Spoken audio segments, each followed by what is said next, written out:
just got out of the theaters from witnessing Mission Impossible Dead Reckoning Part 1 on the big screen at an early access screening, and I have some things that I want to talk about for this film, guys. So without further ado, let's go ahead and get into the review. Let's go.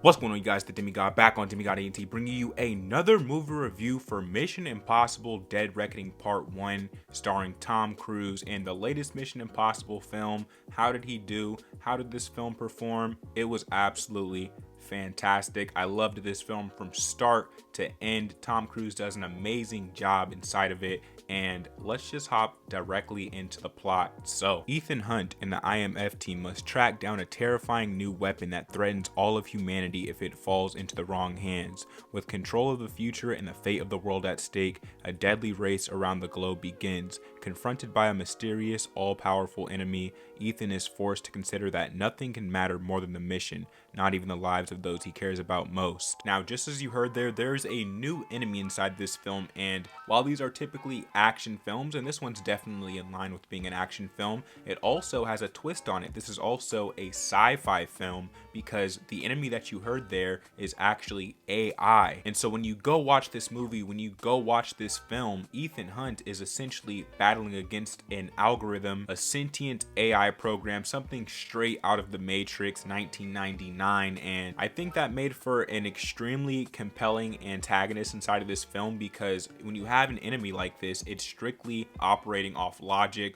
off ones and zeros, no emotional value whatsoever, which of course when it comes to humans, we're very emotional creatures. So you immediately begin to see why a threat like this is not only possible in the real world, but a real problem. And now I gotta say, I don't know how Tom Cruise does it, because he just did it last year with Top Gun Maverick, but he always knocks it out of the park with these summer blockbusters. Of course, the last Mission Impossible film we got was Mission Impossible Fallout.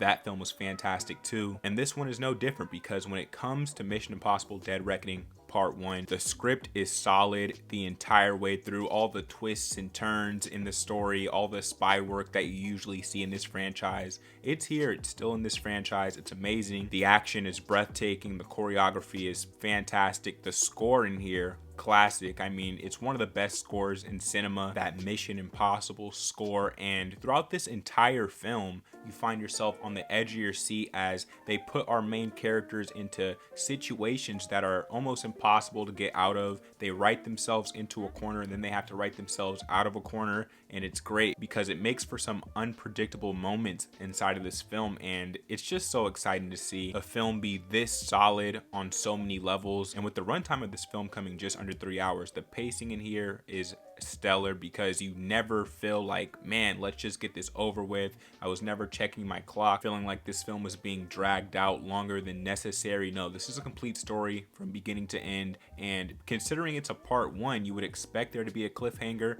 but it's not really. You get a full story here, unlike a bit of the problem a lot of people had with the Spider-Verse. Now, with that being said, guys, I'm gonna go ahead and drop the official rating for Mission Impossible Dead Reckoning Part 1. I'm gonna go ahead and give this film a 10 out of 10. It gets the 10 out of 10, the masterclass rating. This is a fantastic film. I hope all of you go out to see it. Go support this film at the box office. Go support this film at a full price. Tom Cruise after this one is definitely the GOAT. How can you say otherwise? He's given us so many action classics, and especially these back-to-back hits that he dropped with Maverick and Dead Reckoning. And considering this was an early access screening, they actually did give us some merch afterwards, which I always appreciate. And I got some for Top Gun Maverick, a poster and a pin, and I got the exact same for Mission Impossible Dead Reckoning. There it is right there, the poster and the pin right there.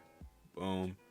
Absolutely amazing. Appreciate those items for sure. And man, 2023 is just shaping up to be a fantastic year for cinemas, which as a film fan, I love that. I can't wait to see the other films that come out later this July and for the rest of this year. And I think 2023 will be a year that we look back on very fondly when it comes to the cinemas in later years to come. And I'll let y'all in on a little secret. I actually haven't seen every Mission Impossible film. I've only watched Fallout and Dead Reckoning, so when it comes to like flashbacks, things like that, the movie does a good job at explaining them, but of course I'm not 100% there on everything that's going on. But I feel like you could still go out and see this film just like I felt like you could still go out and see the last film, and for the most part, understand what this story is trying to say. And because of that, I'm more than likely going to be covering the other Mission Impossible films on the channel and having movie reactions for those films, so stay tuned for that. But when it comes to Dead Reckoning, those are my thoughts on this film. Let me know your thoughts down in the comment section down below. If you don't know why you're here on Demigod and do commentaries, reactions, or reviews from me, say that in the right place, man. Hit subscribe, hit the like button. I drop multiple videos a week on the channel. You can expect out of me. And if you don't already know, I am the Demigod, the chosen one here on Demigod ENT. And I'm so glad to be back, man. We took a little hiatus there, a few days off, but I'm back and we're going to stay consistent as usual. I'm out of this thing. Peace.